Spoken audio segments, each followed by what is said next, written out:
Hey, my friend. Welcome to the Daily Writer, where we help writers become authors of their own lives. As a writer, you know that reading is really important to improving your mind and your craft. But have you ever wondered exactly how to improve as a reader? We talk a lot about writing, of course, on this show, and many other people who are in the writing space talk about how to become better as writers with our craft and with our marketing and with clients and so forth. But nobody really ever talks about how do you become a better reader. So let's dive into this question today, and I'm going to do that by sharing a question that email subscriber Jane Anderson sent in. She says this: Recently, I read a piece where the author stated that to be a good writer, you have to be a good reader.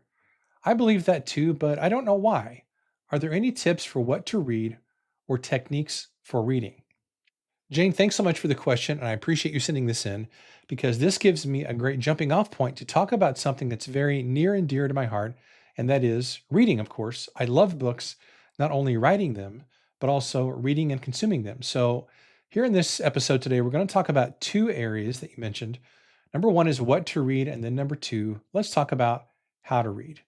Now, I do want to say up front that I'm probably not the world's best person to answer this question because I don't really have a tightly defined system for reading.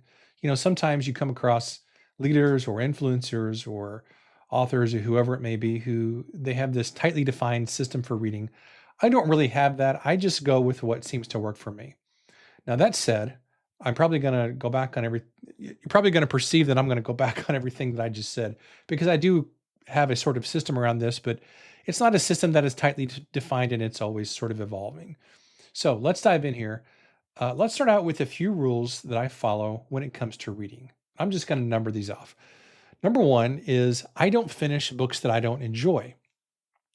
And I say that because I have zero guilt about not finishing a book that I don't like.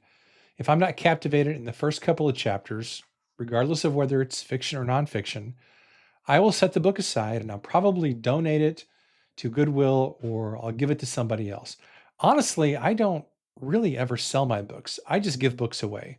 Number one, because, and this is a little side tangent here, is I think it's a major hassle to sell books. And most of the time when you try to sell books online or if you take them to a resale shop or something, you really don't get very much money for them. So I actually find a lot more joy in just giving books away if I don't like them or if I don't want them around. That's just how I roll. You may do things totally different. So just a little side caveat there. So anyway, number one is I don't finish books that I don't enjoy. Number two, I read what I need to learn in that season of my life and business. And this is important because a lot of books are considered quote unquote great, but here's the key thing: they may not be great for you right now. And therefore, I try to read books that advance my goals for whatever I'm trying to learn in my life. For example, give you a couple of examples here. Some of the books on my desk right now include, and I'm going to list four here. Number one is The Circadian Code, and I think you pronounce the author's name Sachin Panda. I'm not sure if I'm saying that correctly, so apologies if I butchered that name. But the book is called The Circadian Code, and I'm working on improving my sleep and my health right now, so this book has been great. Number two is Be Useful by Arnold Schwarzenegger. And I'm reading this because, number one, it's an easy read, and I like books that are an easy read. But I'm also trying to up my game in every area of my life. So I like to read books by people who are highly accomplished and very successful. And plus, it's Arnold Schwarzenegger. He's just an interesting guy in general. So that's why I'm enjoying that book.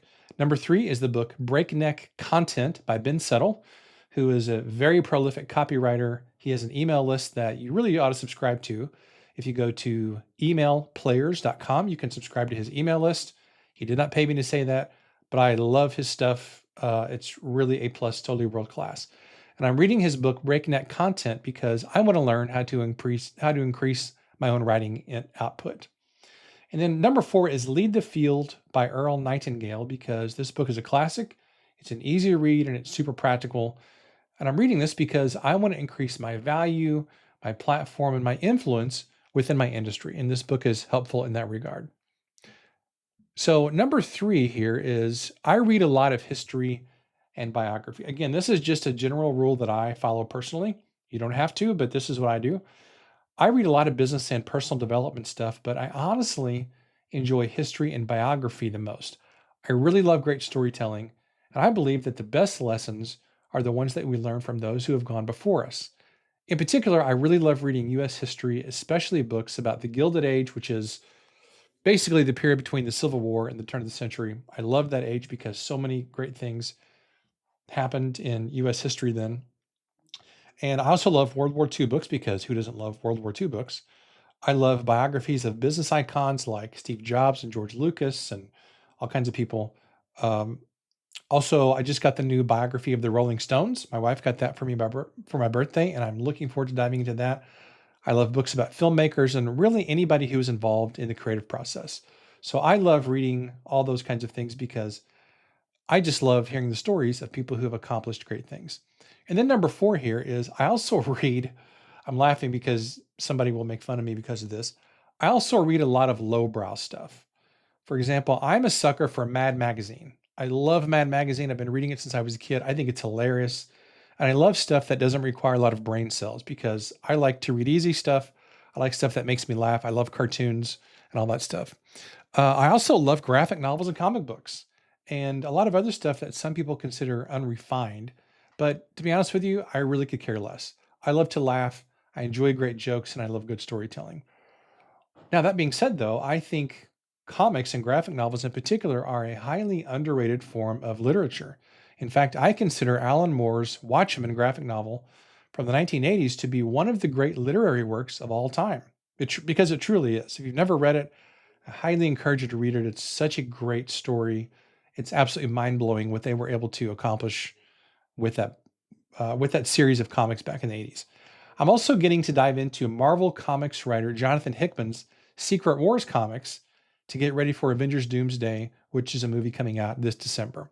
That's kind of a redo of the Secret Wars comics from Marvel back in the 80s. They changed some things in it, but I'm just not getting into it. So those are some of the things that I love to read in terms of what I select as far as my own reading. Now, I want to dive into how to read. And when it comes to how to read, I follow a few simple rules here as well. How many rules do I have here? 4 rules. Number 1 is I take a book with me everywhere I go. So if you ever see me anywhere out and about, it is going to be very rare that you see me without a book. I may not be literally carrying it on my person if I'm just going into the store, but there will always be a book in my truck or in my computer bag or wherever. And the reason why is because there's lots of moments during the day when you have 10 or 15 minutes between meetings, or you might be waiting in the car while your husband or wife or your kids are in the store. Whatever the case, there are these little pockets during the day where you can read a lot. And I have even been known, and I'm not embarrassed to say this, I've been known to take a book with me to St. Louis Cardinals baseball games. Because let's be honest, baseball is mostly a game of guys standing around on the field doing nothing, and the game is basically nothing happening, except every once in a while it's punctuated by occasional moments of excitement when somebody gets a hit. And, I've got to have something interesting to do during those 3 or 3.5 hours of a ball game. I probably just upset all the sports fans out there, but let's be honest, baseball is mostly a lot of nothing happening in the game with a few moments of excitement. And I'm totally cool with that because I can sit and have my nachos and get some reading done and enjoy the atmosphere. Number 2, I start and end my day usually with reading. In fact, one of the first things that I do when I get into the office is I read for 15 or 20 minutes at least. And I usually do the same thing before going to sleep as well, plus reading during additional moments during the day. Number 3, as far as how I read, number 3 is I have several books going at once at all times. Now, this is partly due to boredom, but it's also due to something else. It's because I like to see the cross-pollination between different books and different genres.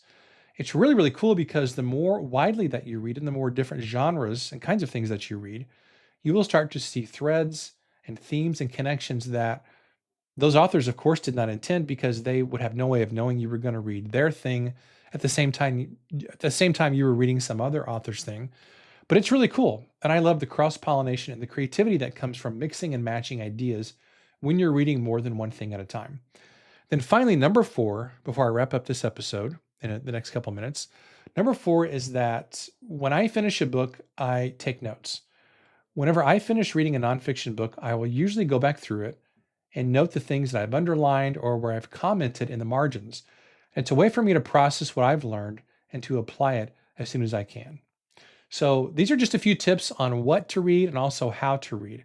I would suggest not trying to do all these at once if you liked what I said here in this episode, but just pick a couple of things and put those into practice and see if you like them. Chances are good that you may find something valuable here in this episode that will improve your reading, but probably you will also disagree with some things that I've said, which is great.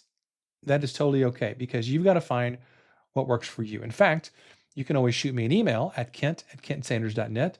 I would love to know how these reading tips worked for you, or if you vehemently disagree with something I've said, particularly in relationship to baseball, that is cool too. I would still love to hear from you.